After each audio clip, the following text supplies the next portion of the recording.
കേന്ദ്ര ധനമന്ത്രി നിർമ്മല സീതാരാമനെ മന്ത്രിസഭയിൽ നിന്നും പുറത്താക്കണമെന്നാവശ്യപ്പെട്ട് രാഷ്ട്രപതിക്ക് മുതിർന്ന IRS ഉദ്യോഗസ്ഥൻ നേരത്തെ കത്ത് നൽകിയ വാർത്ത നമ്മളൊക്കെ ചർച്ച ചെയ്തതാണ്. സമാന വിഷയം ഇപ്പോൾ സുപ്രീം കോടതിയിലേക്കും നീങ്ങുകയാണ്. നിർമ്മലയ്ക്കെതിരെ തെളിവുകളടക്കം നിരത്തി ഹർജി തയ്യാറാക്കി നൽകുകയാണ് എതിർചേരിയിലുള്ളവർ ചെയ്യുന്നത്. ED വിഷയത്തിലാണ് നേരത്തെ IRS ഉദ്യോഗസ്ഥൻ രാഷ്ട്രപതിയെ സമീപിച്ചത്. ഈ കത്ത് നൽകി ഒരാഴ്ച പിന്നിടുമ്പോൾ വീണ്ടും സുപ്രീം കോടതിയിലേക്കും നിർമ്മലയ്ക്കെതിരെ ഹർജി നൽകുമ്പോൾ പിന്നിലുള്ള വിഷയം ഇതാണോ എന്ന് വ്യക്തമായി പറയുന്നില്ല. എങ്കിലും ഗൗരവമുള്ളതാണെന്ന് മാത്രം ഈ ഘട്ടത്തിൽ പറയാൻ സാധിക്കും. Goods and service tax deputy commissioner B ബാലമുരുകനാണ് രാഷ്ട്രപതി ദ്രൗപദി മുർമുവിന് കഴിഞ്ഞ ആഴ്ച കത്തെഴുതുന്നത്. EDയെ BJP പോളിസി എൻഫോഴ്സ്മെന്റ് ഡയറക്ടറേറ്റാക്കി മാറ്റുന്നതിന് നിർമ്മല സീതാരാമൻ വിജയിച്ചിരിക്കുന്നു എന്നാണ് ബാലമുരുകന്റെ പ്രധാനപ്പെട്ട പരാതി. സേലം, അട്ടൂർ എന്നിവിടങ്ങളിലുള്ള 2 കർഷകർക്കെതിരെ ED നോട്ടീസ് അയച്ച വിഷയം ചൂണ്ടിക്കാട്ടിയാണ് ബാലമുരുകൻ രാഷ്ട്രപതിക്ക് കത്തയച്ചിരിക്കുന്നത്.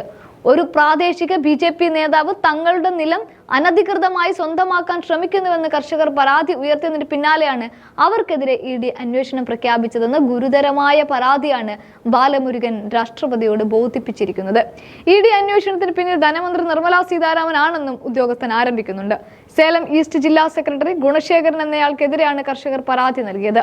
ഇയാൾ നിയമവിരുദ്ധമായി കർഷകരുടെ ഭൂമി കൈക്കലാക്കാൻ നോക്കിയെന്നാണ് ബാലമുരുകനും ആരോപിക്കുന്നത്.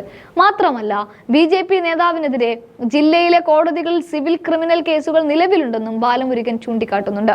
നിർമ്മല സീതാരാമൻ ചുമതലയേറ്റ ശേഷം എൻഫോഴ്സ്മെന്റ് ഡയറക്ടറേറ്റിനെ വിജയകരമായി BJPയുടെ പോളിസി എൻഫോഴ്സ്മെന്റ് ഡയറക്ടറേറ്റാക്കി മാറ്റിയിട്ടുണ്ടെന്നും രാഷ്ട്രപതിക്കുള്ള കത്തിൽ GST ഡെപ്യൂട്ടി ഡയറക്ടർ ആരോപിക്കുകയാണ്. സംസ്ഥാനതല ഉദ്യോഗസ്ഥർക്ക് കേന്ദ്ര സർക്കാർ ഉദ്യോഗസ്ഥരെ പോലെ പ്രാദേശിക രാഷ്ട്രീയക്കാരിൽ നിന്ന് ജോലി ചെയ്യുന്നതിൽ സമ്മർദ്ദം നേരിടേണ്ട അവസ്ഥ മുൻപില്ലായിരുന്നു. ഇപ്പോൾ സാഹചര്യം മാറിയെന്നാണ് ബാലമുരുകൻ രാഷ്ട്രപതിയോട് പരാതിയായി പറയുന്നത്. തമിഴ്നാട്ടിലെ ദളിത് കർഷകർക്ക് നീതി കിട്ടാനും എൻഫോഴ്സ്മെന്റ് ഡയറക്ടറേറ്റിനെ സംരക്ഷിക്കാനും വേണ്ടി നിർമ്മല സീതാരാമനെ കേന്ദ്ര മന്ത്രിസഭയിൽ നിന്നും പുറത്താക്കണമെന്നാണ് ബാലമുരുകൻ രാഷ്ട്രപതിയോട് ആവശ്യപ്പെട്ടതും അഭ്യർത്ഥിക്കുന്നതും. ഈ നിലം തട്ടിയെടുക്കൽ കേസിൽ നിർമ്മലയ്ക്ക് ബന്ധമുണ്ടെന്ന് ചൂണ്ടിക്കാട്ടിയാണ് ഹർജി ഇപ്പോൾ സുപ്രീം കോടതിയിലും പോയിരിക്കുന്നത്.